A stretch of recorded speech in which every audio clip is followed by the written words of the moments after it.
Salut à tous et bienvenue pour cette nouvelle vidéo, aujourd'hui consacrée au rechargement. Alors c'est pas la première sur le sujet, pour ceux qui me suivent depuis un moment, vous avez vu sur Facebook la première vidéo que j'avais sortie. Bref, avant de la débuter, je vous parle d'un truc, les essentiels de nouveau en ligne, donc n'hésitez pas à vous connecter, tout simplement tous nos cours sont disponibles sur l'adresse laratactical.com, des lives, du coaching personnalisé, etc. Voilà, n'hésitez pas à cliquer dessus. Allez, débutons cette vidéo tout de suite par des tests, tout simplement. On va regarder ce que ça donne, je travaille sur cette cible juste là. On va la travailler cette vidéo en uncut, j'aime bien les uncut. Hop, hop, allez, 2,33. On va le refaire tout de suite, que ce soit pas de la chance, et on essaie vraiment de taper en centrale masse. Voilà, 2,47. On va la retenter encore une fois, c'est parti. Beaucoup mieux, 2,15. Et encore une fois, c'est parti. Ok, alors 2,23. Donc ici, on voit bien, on est en centrale masse, il n'y a pas de difficulté. Certains me posent la question suivante, qu'est-ce que je préfère? Est-ce que je préfère utiliser le pouce ou est-ce que je préfère extraire le mag? Eh bien, la raison, elle est simple. Moi, je préfère utiliser le pouce, je connais bien mon arme, mais par contre, faisons un test comparatif, essayons d'extraire le chargeur. Donc, on n'est pas au concours international de lancer de chargeur. Donc, hop, regardez bien, j'accompagne tout simplement le mag et ça rentre en 2,50. On va essayer de le refaire. Hop, c'est parti, comme ceci. Je ne suis pas au concours international de lancer de chargeur, j'essaie juste de faire l'extraction de cette façon-là. 2,48, donc on voit que c'est sensiblement plus lent, mais par contre, fiabilité maximum. C'est parti. Hop là, petit défaut juste ici, 2,78. Donc vous avez vu en fait concrètement, le gros avantage, c'est qu'ici, le chargeur, il tombera toujours. Si vous êtes instructeur, n'hésitez pas pour vos stagiaires, un petit coup de scotch autour du chargeur, on le dit discrètement dans le puits de chargeur, et on constatera que quoi? Les élèves ils sont comme ça et ils font ceci et le chargeur ne tombe pas. Donc la plupart du temps ils essaient d'effectuer un rechargement, ils sont là avec leur arme en main, l'autre chargeur et on n'arrive rien à faire du tout. Bref, ça c'est un petit exercice sympa. Qu'est-ce que j'aime bien également, c'est travailler avec des plus 2 de cette façon-là. Attention en termes de fiabilité entre les plus 2 et les plus 5. Je vois beaucoup de gens utiliser des plus 5. Moi concrètement, je ne suis pas un grand fan du plus 5 et la raison est simple. La plupart du temps, c'est pas très fiable. Généralement, c'est des trucs qui sont achetés sur Wish, on y fout un coup de gravert avec tout simplement le logo de sa compagnie ou de sa société. Bref, et le truc, c'est qu'à la fin, on a quelque chose qui n'est pas fiable. Je ne suis pas le premier à en parler, il y a un instructeur de tir américain très connu, Aaron Cohen, qui en a parlé. Bref, moi ce que je vous conseille le plus 2, dans ce cas de figure, là juste ici, regardez bien, je me suis créé un incident de tir, je vais pouvoir extraire tout simplement mon chargeur. Regardez bien, hop, je peux l'extraire, je peux travailler comme ceci. Je peux insérer un chargeur et je peux venir travailler. Donc ça, c'est quand même pas mal. C'est-à-dire que le plus 2 va me permettre tout simplement d'extraire mon mag plus facilement. Qu'est-ce que ça va me permettre également? Ça va me permettre tout simplement dans les équipements, tout simplement de mieux indexer mon mag. Vous voyez, juste ici, mon mag, je viens tout le temps le récupérer comme il faut. Voilà, bon, vous avez vu que sur beaucoup d'armes, concrètement, c'est un petit peu ça le truc, c'est qu'on a des ergots en fait à l'avant juste ici. Donc ce qui permet, enfin pas un ergot, c'est une sorte de fente, ce qui permet en fait de extraire le magasin. Le truc, c'est que quand vous employez si vous n'employez pas de plus 2 et que vous employez un magwell comme c'est le cas juste ici, le problème c'est que quand il est inséré dedans, vous ne pouvez pas l'atteindre. Alors attention, si vous employez un magwell, pensez au plus 2. Voilà, ça c'est mon petit tips là-dessus. Concrètement, plusieurs choses également. Toujours dans les rechargements, je vois beaucoup de personnes qui vont en fait tout simplement effectuer des tirs de cette façon-là, regardez bien, hop, et qui me font systématiquement ceci. Hop, comme ceci. Et ils viennent regarder ce qui se passe à l'intérieur. Alors, moi personnellement, je ne suis pas fan de ça. Je ne suis pas fan de venir en fait regarder parce que ce n'est pas quelque chose que je vais pouvoir appliquer de nuit. Mais pour autant, ce n'est pas parce que je ne peux pas l'appliquer de nuit que lorsque l'opportunité se présente de jour, que je sois obligé de regarder ce qui se passe en face et pas mon arme. Cela étant dit, il faut travailler de manière quand même à avoir suffisamment, si vous voulez, de feedback au niveau de votre corps et de vous dire « je sens quand même que là, ma culasse à l'arrière ». Donc, vous pouvez travailler ce type d'exercice-là, tout simplement. Vous venez tout simplement automatiser quelques gestuels. Vous êtes comme ceci, vous fermez les yeux, comme ceci. Hop, ça part et là je sens en fait la sensation dans mon corps. Et je vais pouvoir travailler, hop, tout simplement mes rechargements. Vu? Donc ça c'est très important parce que concrètement vous ne pouvez pas compter simplement sur votre vision, surtout la vision au combat, on le sait bien avec les aspects psychophysiologiques. Donc ça, il faut quand même compter un petit peu sur son feedback, tout simplement musculaire. Donc je ne suis pas fan pour regarder ça, si vous voulez le faire, il n'y a pas de souci. Mais la plupart du temps c'est les mêmes personnes qui me disent « oui, quand tu effectues un rechargement, il faut regarder ce qui se passe en face ». Moi personnellement, je ne suis pas tout à fait d'accord. Et je vais vous le montrer concrètement ici sur une phase, sur un rechargement. Je viens ici. Qu'est-ce qui m'empêche sur une demi-seconde de quitter un tout petit peu. Prenons le cas, par exemple, là je vais traiter celle-ci, d'accord? Il faut absolument que je déporte mon regard dans cette direction-là, tout simplement. Eh bien je vais taper, je vais déporter mon regard, je viens, mais si je dois effectuer un rechargement même dans la dynamique, des fois, c'est bien quand même de regarder. Et faisons le test comparatif. C'est parti, on va le tester 2 fois ce truc-là. Depuis la position dégainée.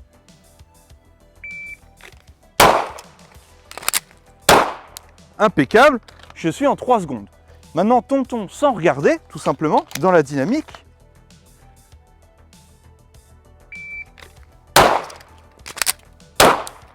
Je suis en 2 secondes 69, vous voyez?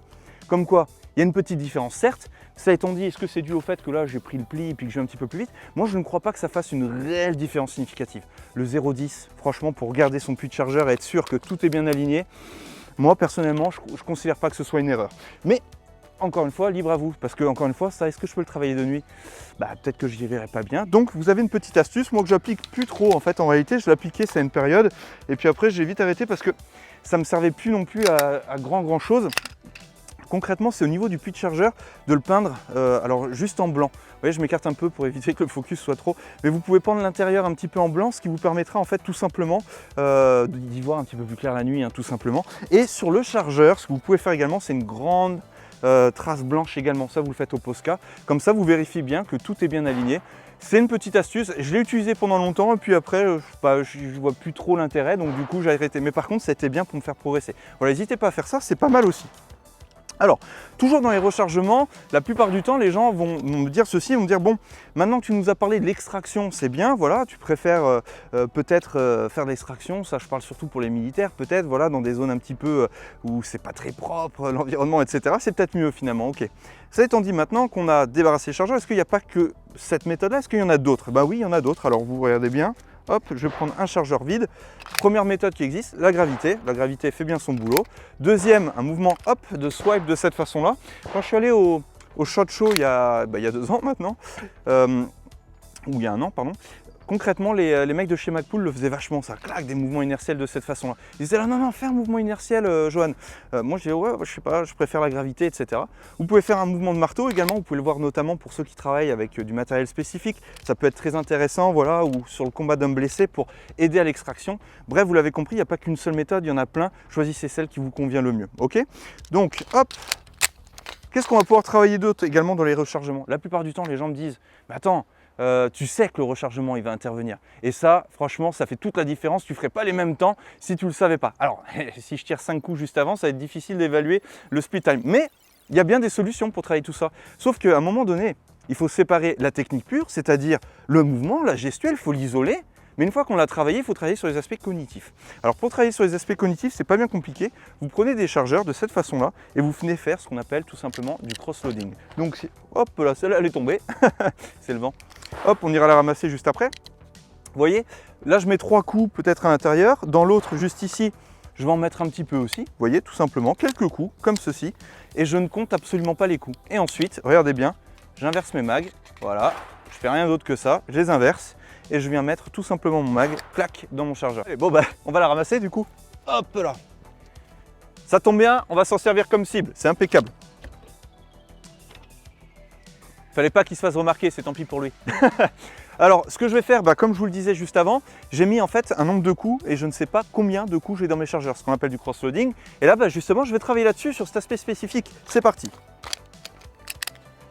Allez, au dégainé et dans le visage.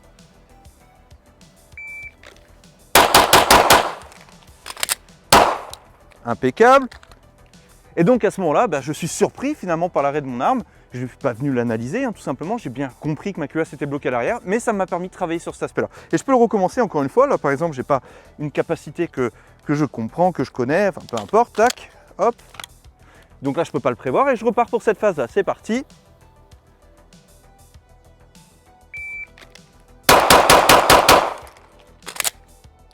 Impeccable. Et donc après l'essentiel c'est évidemment que tout soit en cible, donc c'est parti, on peut regarder juste là, et là on est bien dans le visage. Donc vous voyez, c'est tous ces exercices là qui vont vraiment pouvoir vous permettre tout simplement de travailler l'aspect cognitif d'un côté, le cross-loading, vous pouvez mettre également des cartouches de manipulation, tout simplement parce qu'à un moment donné ce n'est pas juste un stoppage, c'est-à-dire un arrêt, vous pouvez également avoir un tir qui vous amène finalement sur clic, tap, rack qui vous amène sur un rechargement. Et donc à ce moment-là, eh bien, vous devez tout simplement prendre la décision. Tout simplement, ce n'est pas une réaction, c'est une réponse. D'ailleurs, vous pouvez le travailler tout simplement, hein. Donc là, vous prenez un mag, vous prenez hop, vos munitions, vous les retirez. Vous allez voir, c'est tout simple à travailler. Vous faites ceci, donc mag vide, que je mets ici comme ceci, voilà. Vous prenez un autre chargeur. Donc ça, c'est tout bête. Vous pouvez le travailler, là on va vraiment travailler la technique et moins les aspects cognitifs finalement. Parce que là, globalement, je sais ce qui va se passer. Mais ça me permet de le travailler. Regardez bien, je suis juste là, comme ceci. Shot timer si je veux, mais c'est pas très important. Impeccable. Et là, l'exercice est réalisé en 2,86. Donc vous voyez, ça, vous pouvez le travailler également. Parce que concrètement, le plus vous allez travailler des différentes problématiques, plus vous êtes en mesure de tout simplement y répondre le mieux possible. Bon, qu'est-ce qu'on fait? Ce que je vous propose, c'est de passer à la deuxième partie de cette vidéo. La deuxième partie de cette vidéo, c'est justement relatif à l'airsoft. C'est parti. Allez, toujours le même décor, mais cette fois le matériel va différer un tout petit peu puisque nous allons employer une réplique de la marque Spartan MLE. Et la raison est simple, je vais pouvoir vous montrer finalement que les manipulations que vous pouvez faire sur une plateforme Airsoft sont applicables finalement avec votre arme réelle. Donc ça peut être très intéressant, notamment pour les professionnels qui emploient de l'Airsoft. Imaginez des militaires déployés dans le cadre de sentinelles qui n'ont pas forcément un champ de tir et donc tout simplement qui vont pouvoir combler un petit peu ce manque-là avec une réplique d'Airsoft. Donc ici c'est très simple, regardez bien, je viens de travailler. Fin de chargeur, je drop le mag, j'en réinsère un nouveau et je peux continuer à travailler. L'aspect que nous avons vu tout à l'heure justement sur les aspects cognitifs, regardez bien. Donc là, j'ai mis un chargeur qui n'a ni gaz, ni mune, ni quoi que ce soit. Et donc le gros avantage ici, c'est qu'on va pouvoir travailler tout simplement sur une réponse particulière, c'est-à-dire clic, tap, rack, fin de chargeur, etc. Regardez bien, hop, clic, tap, rack. Forcément, la culasse reste bloquée à l'arrière, je drop le mag, je réinsère un nouveau et je peux continuer à travailler. Donc tout ça, ce sont des aspects, d'accord, que je vous invite à travailler, pas simplement la vitesse pure, mais travailler l'ensemble du spectre finalement. Et l'Airsoft permet de le faire à la maison, puisque comme vous le savez tout simplement, quasiment 80% des manipulations peuvent être effectuées à la maison et finalement on vient simplement sur le champ de tir pour confirmer l'entraînement de fond. Allez, à tout de suite. Ok, d'accord, les derniers points que je voudrais aborder avec vous, c'est pour envoyer la culasse à l'avant. Donc il y a bien une vidéo qui existe sur la chaîne, je vous invite, je vous mets le lien quelque part par là. Ok, allez la regarder, c'était très technique, à l'époque c'était très sobre, avec fond noir et tout, je n'étais pas forcément très content avec. Deuxième question qui nous est fréquemment posée, c'est celle-ci. Regardez bien, hop, je viens de travailler, tac, maintenant ma culasse à l'arrière, et qu'est-ce que je fais de mon chargeur? Alors, il y en a qui me disent, ouais, poche de délestage. Et moi je dis ouais, je vais le dropper au sol. Et forcément entre les deux, il y a quelqu'un qui n'a pas raison, l'autre qui n'a pas tort, mais dans tous les cas, il y a forcément une contextualisation. Alors, c'est très simple. Concrètement, pour ceux qui ont des chargeurs limités, qui doivent récupérer leurs chargeurs, etc., effectivement, ils vont devoir les récupérer. Moi, ce n'est pas mon cas, ok? Donc à ce moment-là, je vais pouvoir les dropper. Mais je reste d'accord intimement convaincu que dans un rush intense, d'aller chercher une poche de délestage que vous aurez oublié d'ouvrir ce jour-là, qui aura votre ceinturon qui aura un petit peu tourné, que vous serez dans le rush et que vous chercherez absolument votre poche de délestage, je pense que là, vous allez conditionner un mauvais réflexe. Donc, moi, si j'ai vraiment le temps, juste ici, je vais le caler dans une poche particulière, tout simplement, une poche cargo ou autre, sur un pantalon spécifique. Et si j'ai pas le temps, le chargeur, je lui dis goodbye, et ensuite, je viens réinsérer un nouveau mag. Et pour moi, ça, c'est pas que c'est la vérité vraie, mais je dirais que c'est quand même quelque chose qui est plus à même d'arriver, vous voyez, sur le terrain. Donc, pour finir cette vidéo, d'accord, avec un petit peu de vitesse et tout, on est à peu près à 3-4 mètres ici, globalement. On va travailler un petit peu sur des chronos, sur le corps, etc. Et puis on va voir un petit peu ce que ça donne. C'est parti. Ok. 2 secondes, 0,2. Et on est en centrale masse. C'est parti, on peut le recommencer. Donc là, je mets vraiment en vitesse pure. C'est juste pour voir un petit peu ce que ça donne. Ok, 1,91. 1,91 et on est depuis la position holster, là sur la cible juste ici, on est toujours dans le central mass. On va essayer de le retenter encore une fois, c'est parti. Hop là, juste ici, 2 secondes 73. Je suis sûr qu'on peut l'arranger, vous voyez, comme quoi quand on essaie d'aller vite, et c'est très bien, c'est comme ça qu'on apprend. Allez, on y retourne. Impeccable, 2 secondes 10. Donc ici on peut le constater, on est toujours dans le central mal juste ici et c'est exactement ce qu'on veut, il n'y a rien qui sort, on est bien comme il faut. Donc concrètement ici, c'est de vous faire travailler, faire isoler juste la gestuelle, essayer d'aller vite parce que concrètement, plus vous allez vite et plus ça rentre plus en fait concrètement vous êtes en mesure d'aller moins vite. Vous avez vu qu'à chaque moment je regardais ma cible et pas mon arme. Ça, essayez également de travailler, essayez de regarder bien votre arme, essayez toutes les configurations possibles, une main, deux mains, main gauche, etc. etc. Les rechargements, c'est pas simplement droit sur un pas de tir comme je suis en train de le faire, c'est dans toutes les configurations. Par exemple ici, c'est tout bête, mais les gens des fois ils ont du mal à le travailler. Donc ici je m'éloigne un peu pour que la caméra on voit bien un grand champ, regardez bien, par exemple ce rechargement là.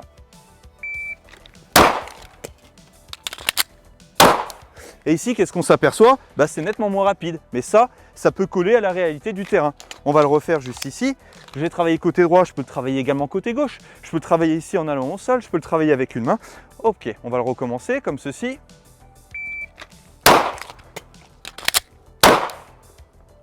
Ok, et 2,90. Et là, finalement, pourquoi est-ce que je viens arracher mon chargeur? La réponse est simple. Regardez, je vais le faire sans arracher le chargeur. Peut-être que ça va fonctionner, mais la plupart du temps, ça me donne raison. Regardez bien. Si je ne l'arrache pas, le problème c'est que comme je descends, le chargeur il descend en même temps et parfois il y a problème à l'extraction. Allez, on va le tester, c'est parti.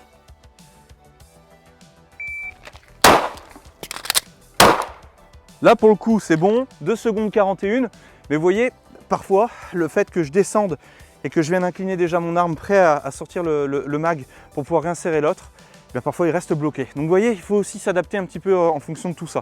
Si la caméra veut bien rester juste ici, on va travailler également sur un autre aspect. Donc la caméra reste ici en fixe, et regardez bien, c'est tout bête.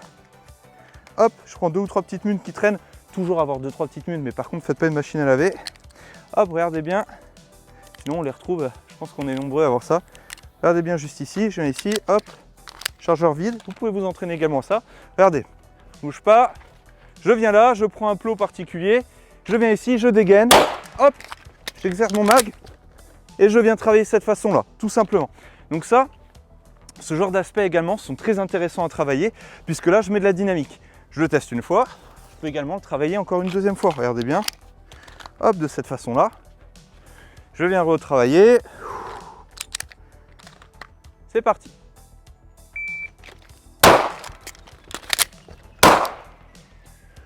Hop, vous voyez? Donc ça, c'est ce genre d'exercice que vous pouvez travailler. On a eu un petit souci de cam juste avant, c'est pour ça qu'on a dû la refaire.